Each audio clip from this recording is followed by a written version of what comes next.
ఇప్పుడు వదిన ఒక్కతే ఉంది, పక్కన ఎవ్వరు లేరు. నేను మనసులో అనుకున్నవన్నీ చెప్పడానికి ఇదే కరెక్ట్ టైము. కాఫీ టీ ఏమన్నా కావాలా వదినా? ఏం వద్దు, నీతో కొంచెం మాట్లాడాలి. దేని గురించి? నీ కోడలు అవని గురించి. ఏంది అవని గురించా? సరే, ఏందో అడుగు. ఏందొదిన మీరు? అసలు ఏం చేస్తున్నారో మీకన్నా అర్థమవుతుందే? అయ్యో, ఇప్పుడేమైంది? ఎందుకని అట్లా మాట్లాడుతున్నావు? మీరు ఎవరిని ఎంతలో పెట్టాలో అంతలోనే పెట్టాలి. ఇప్పుడే ఇంత నెత్తికెక్కించుకుంటే తర్వాత దిగమంటే దిగుతారా? అంటే ఏంది నీ ఉద్దేశం? కొంచెం అర్థమయ్యేటట్టు చెప్పు. ఏంది నీకింకా అర్థం కాలే? నిన్న నీ కోడలు పుట్టినరోజు కోసం అన్ని ఏర్పాట్లు అవసరమా? నీ కోడలు గారి కోసము ఖరీదైన చీరలు, బంగారు నగలు, గ్రాండ్ డెకరేషను, లైటింగు, భోజనాలు ఇంత గ్రాండ్గా అవసరమా? ఒక పెళ్లి చేయడానికి అవసరమైన ఖర్చు మొత్తం మీరు కేవలం బర్త్డే పార్టీ కోసమే చేసినారు. అది కూడా కోడల కోసం. మీకేమన్నా డబ్బులు చెట్లకు కాస్తున్నాయా? మహా అయితే 100 రూపాయల కేక్ తెచ్చి కట్ చేపియాలంతే. ఈ ఇంట్లో కోడల్లాగా అడుగుపెట్టి కనీసం 4 నెలలు కూడా అయితే లేదు. అప్పుడే ఆమె గారి కోసం ఇంత చేస్తే ఇంకా రాను రాని ఇంకెంత చేస్తారో. ఏ, మా ఇంటి కోడల కోసం మేము చేసినాము, దానిలో తప్పేముంది? అవని బర్త్డే సెలబ్రేట్ చేయడం మా ఇంట్లో అందరికి ఇష్టమే. ఇంకా చెప్పాలంటే అవనికే ఇష్టం లేదు. అసలు బర్త్డే పార్టీ వద్దు ఏమొద్దు అనింది. మేము ఎంతో బలవంతం చేస్తే గాని ఒప్పుకోలేదు. అప్పుడు కూడా సొంతం ఫ్యామిలీ మెంబర్స్ తప్ప ఎవరిని పిలవద్దు అని చెప్పింది. లేకపోతే మేము ఇంకా ఎక్కువ మందిని పిలిచేవాళ్ళం. మీకేమన్నా మైండ్ పనిచేస్తలేదా? ఇప్పుడు నాకు బాగా అర్థమవుతుంది. తప్పు మీ కోడలిది కాదు, మీదే. లేకపోతే అవని బర్త్డే పార్టీ వద్దు అంటున్నా గాని మీరు చేసినారు అంటే మీకు డబ్బులు అంత ఎక్కువైనాయన్నమాట. చూడు వదినా, నువ్వు మాట్లాడే తీరు నాకు అసలు నచ్చతలేదు. మేము మా కోడలు పుట్టినరోజు మా సంతోషం కోసం మాత్రమే చేసుకున్నాము, డబ్బులు ఎక్కువే కాదు. అసలు నువ్వు నా కోడలు గురించి ఏమనుకుంటున్నావు? నా కోడలు మంచితనము, గుణము, సంస్కారం గురించి నీకు తెలుసా? ఇంట్లో ఉన్న మా అందరినీ ఎంత బాగా చూసుకుంటుందో నీకు తెలుసా? నన్ను మీ అన్నయ్యని అత్తమామలాగా కాదు, కన్న తల్లిదండ్రులాగానే చూసుకుంటది. ఇంకా నీకు నీ అల్లుడు గురించి తెలిసిందే కదా, మహానుభావుడు. పెళ్ళైన కొత్తలో అవనిని ఎంపుకొని తిన్నాడు. వాడి వల్ల అవని ఎన్ని బాధలు పడిందో నాకు మాత్రమే తెలుసు. బండరాయిలాగా కఠినంగా ఉన్న నా కొడుకును కూడా తన మంచితనంతో, తన ఓపికతో వాణి కూడా మార్చికేయింది.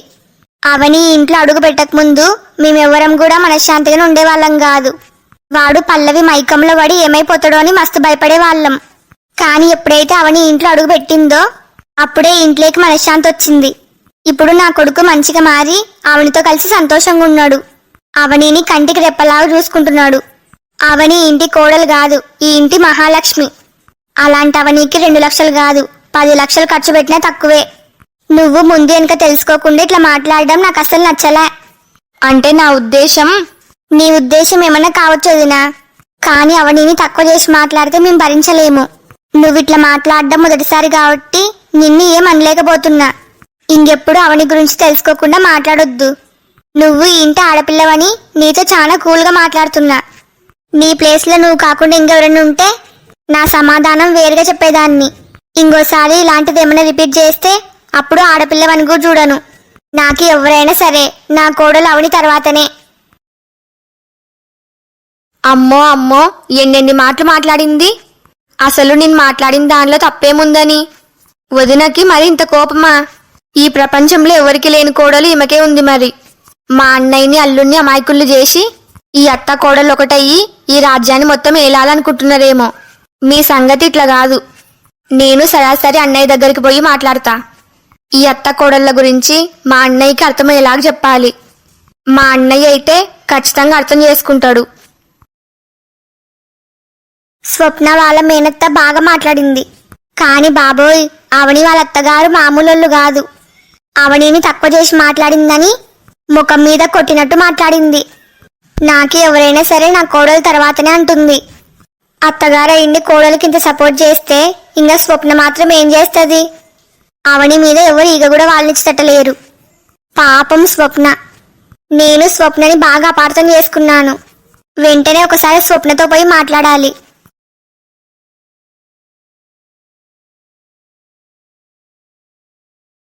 అన్నయ్య, చెప్పు మంగా, కాఫీ తాగినావా? కాఫీ ఏం కర్మ, ఇందాక వదిన వేడివేడిగా చివాట్లు పెట్టింది. కడుపు నిండగా బాగా మెక్కి వచ్చిన. మీ వదిన నిన్ను తిట్టిందా? అవునన్నయ్యా. ఏ ఎందుకు తిట్టింది? నేను తప్పుగా ఏమనలేను. కోడలు పుట్టినరోజు కోసం ఇంత గ్రాండ్గా ఇంత డబ్బు ఖర్చు పెట్టాల్సిన అవసరం ఏముంది అని అడిగినా అంతే. నేను అడిగిన దానిలో తప్పేముంది? నేనేదో పెద్ద నేరమో ఘోరమో చేసినట్టు నన్ను చెడామడ తిట్టి పంపించింది. నువ్వు అట్లెందుకు అడిగినావు? అదేందన్నయ్యా, నేను ఈ ఇంటి ఆడపిల్లను కాదా? నాకు ఆ మాత్రం అడిగే హక్కు ఉండదా? మీరు లేనిపోయిన ఆర్భాటాలకు పోయి ఇంత ఖర్చు చేసుకుంటే ఎట్లా? నా పుట్టినిల్లు బాగుండాలని నాకు మాత్రం ఉండదా?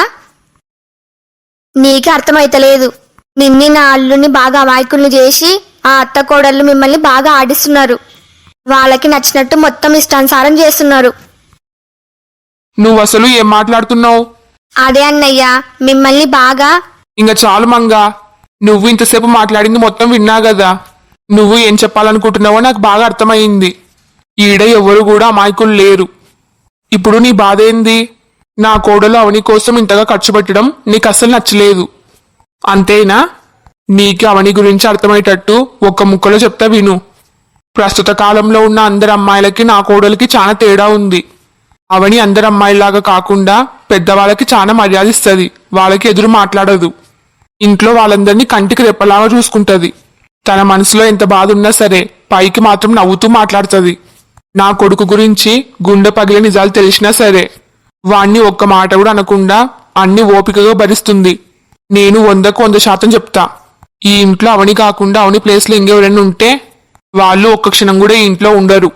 అవని గురించి అవని వ్యక్తిత్వం గురించి ఇంట్లో ఉన్న మాకు తెలుసు. నీకేం తెలుస్తుంది? ఇంకా అవని కోసం పెట్టిన ఖర్చు అంటవా? నాకున్న యావదాస్తికి మహారాణి అవని మాత్రమే. తన కోసం తన డబ్బే ఖర్చు పెట్టినా దాని గురించి అడిగే అధికారం ఎవరికి లేదు. నీకు కూడా. నీకే అర్థమైందని అనుకుంటున్నా. ఈ యావదాస్తికి మహారాణి అవనీనా? స్వప్న చెప్పింది 100% నిజమే. ఆ అవని ఇంట్లో వాళ్ళందరినీ ఏ మాయ చేసిందో ఏమో. వీళ్ళు ఆస్తి మొత్తం అవని పేరు మీద రాసినా ఆశ్చర్యం లేదు. దీని గురించి వెంటనే స్వప్నతో మాట్లాడాలి. అయితే మీరిప్పుడు బయలుదేరుతున్నారా? మరి బయలుదేరాలి, తప్పదు కదా. ఆఫీస్లో లీవ్ ఇయ్యరు. అమ్మయ్యా, పోతున్నల్లే. ఇంకా నయం, ఈ రోజు మొత్తం ఈయనే ఉంటాడు అనుకున్నా. అప్పుడే బయలుదేరుతున్నారా? ఎలాగో వచ్చినారు. ఇంకా 2 రోజులు ఈయనే ఉంటారు అనుకున్నా. మీరు అప్పుడే బయలుదేరుతా అంటే నాకు బాధ అనిపిస్తుంది. మిమ్మల్ని బాగా మిస్ అవుతున్నా.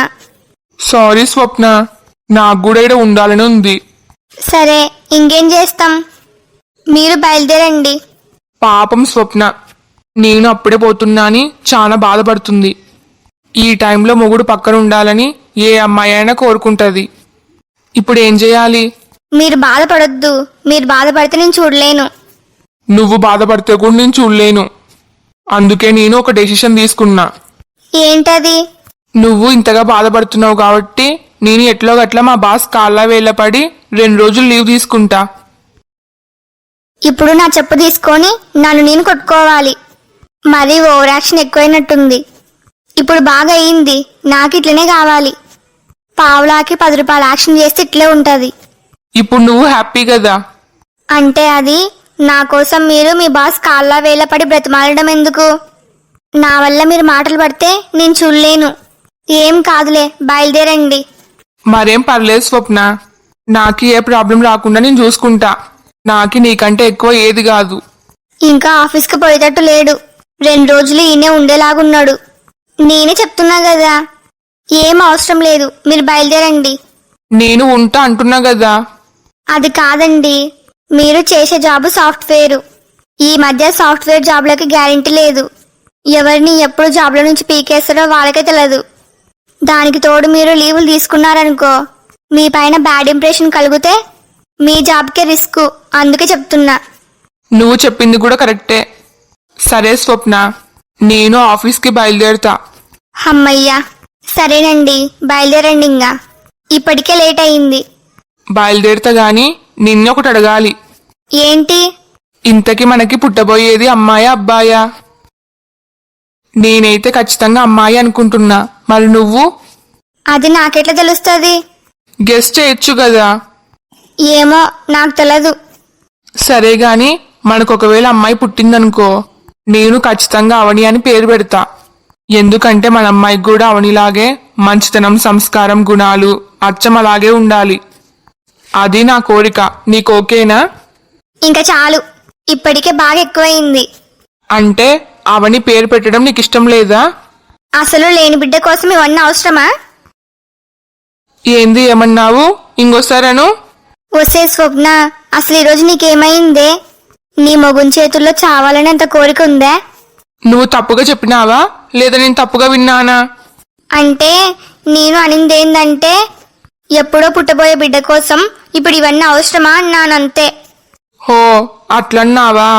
నాకి వేరేలాగినబడిందిలే. సరే అయితే ఇంక బయలుదేరండి. సరే స్వప్న, నువ్వు జాగ్రత్త. నెక్స్ట్ చెకప్కి పోయేటప్పుడు నాకు ఫోన్ చెయ్యి. నేను దగ్గరుండి నా ఫ్రెండ్ హాస్పిటల్కి తోలుకొని పోతా. సరే. బాయ్ స్వప్న. బాయ్ అండి. బాయ్. బాయ్.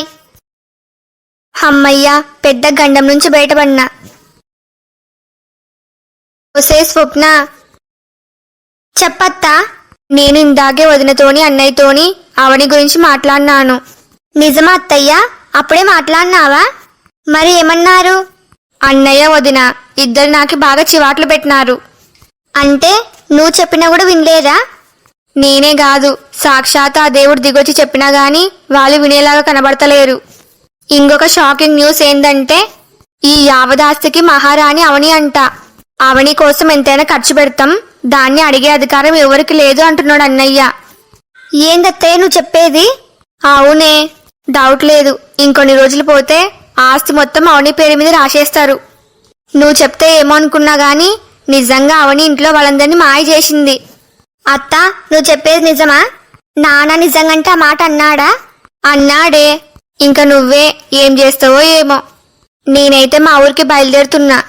బాయ్ స్వప్న. ఇంకా రాను రాను ఎన్ని వింతలు చూడాలో ఏమో. స్వప్న, చూడక్క, నాకే నీ తిట్లు భరించేంత ఓపిక లేదు. నేను ముందరనే మస్తు టెన్షన్లో ఉన్నా. దయచేసి తర్వాత మాట్లాడదాం. అయ్యో స్వప్న, నేను నిన్ను తిట్టడానికి వచ్చలేను. మరి నీకు సారీ చెప్దామని వచ్చినాను. ఏంది? నువ్వు నాకే సారీ చెప్తున్నావా? అవును స్వప్న, ఇందాక మీ అత్తయ్య మీ అమ్మతో మాట్లాడేది మొత్తం విన్నాను. మీ అమ్మ అవని జోలికి ఎవరైనా వస్తే వాళ్ళ పైకి భద్రకాల్లాగా లేస్తుంది. నాకి అప్పుడు బాగా అర్థమైంది. ఈడ అవని చుట్టుముట్టున్న వాళ్ళందరూ అవనికి సపోర్ట్ చేసేవాళ్లే. అంతమందిని ఎదుర్కొని నువ్వు తట్టుకోవాలంటే కష్టమే. నేను చెప్తే విన్నావా? మళ్ళీ ఉన్న సపోర్ట్ చాలదన్నట్టు యావదాస్తికి మహారాణి అవని అన్నాడంట మా నాన్న. నాకు కడుపు రగిలిపోతుంది. మరిప్పుడు ఏం చేద్దాం? నా దగ్గర మంచి ప్లాన్ ఉంది. మాటల్లో చెప్పడం కాదు, చేతల్లో చేసి చూపిస్తా. హలో, ఎవరు? హలో రఘు, నేను పల్లవిని మాట్లాడుతున్నా. పల్లవి అంటే కిరణ్ని ప్రేమించిన అమ్మాయి పల్లవేనా? నీకు ఇంకెంతమంది పల్లవిలు తెలుసు? సారీ పల్లవి, నువ్వు ఇంతకుముందు నాకు ఎప్పుడు ఫోన్ చేసలేవు కదా, అందుకే అట్లా అడిగినా. ఏమనుకోవద్దు. నేను ఏమనుకోను గాని రాకేష్ కి ఫోన్ చేస్తే రాకేష్ కూడా ఫోన్ ఆన్సర్ చేస్తలేడు. అందుకే నీకు ఫోన్ చేసిన. ఇప్పుడు ఏమైంది? మొన్న రాత్రి నుంచి ఇప్పటి వరకు కిరణ్ నాకు ఒక్కసారి కూడా ఫోన్ చేసలేడు. ఫోన్ చేస్తే కూడా ఆన్సర్ లేదు. మెసేజ్ చేద్దామంటే కూడా ఆన్లైన్ లో లేడు. నాకెందుకో మస్తు భయమేస్తుంది. అసలు ఏమైందో తెలుసుకుందామని ఫోన్ చేసిన. నీకే ఏమైనా తెలిసే ఉంటది కదా. అయ్యో పల్లవి పల్లవి, ఇంత చిన్న విషయానికి అంత కంగారు పడినావా? మరి కిరణ్ ఎందుకు నా ఫోన్ ఆన్సర్ చేస్తలేడు? ఎందుకంటే కిరణ్ గాడు మొన్నటి నుంచి చాలా బిజీగా ఉన్నాడు. నేను ఫోన్ చేస్తే కూడా ఆన్సర్ చేయలేనంత బిజీ ఏంది? మరేం లేదు పల్లవి, కిరణ్ వైఫ్ అవనీది బర్త్డే సెలబ్రేషన్స్ అన్ని చాలా గ్రాండ్ గా చేసినారు. అంత గ్రాండ్ బర్త్డే పార్టీ నేను నా జీవితంలో ఎప్పుడు చూసలేను. అయితే నా ఫోన్ ఆన్సర్ చేయకపోవడానికి కారణం అదే. హలో ఫ్రెండ్స్ అందరికి, ఈ వీడియో మీకు నచ్చిందా? నచ్చితే లైక్ చేయడం మాత్రం మర్చిపోవద్దు. అట్లనే ఈ వీడియోని మీ ఫ్యామిలీ అండ్ ఫ్రెండ్స్ కి షేర్ చేయండి. ఈ స్టోరీ యొక్క రాబోయే మిగతా పార్ట్స్ కోసం మా ఛానల్ని ఇప్పుడే సబ్స్క్రైబ్ చేసుకోండి. వీడియోకి హైప్ వేయడం మాత్రం మర్చిపోవద్దు. మీ ఫీడ్బ్యాక్ని కామెంట్ చేయండి. నాకు సపోర్ట్ చేయొచ్చు కదా please. Thanks for watching. Bye bye.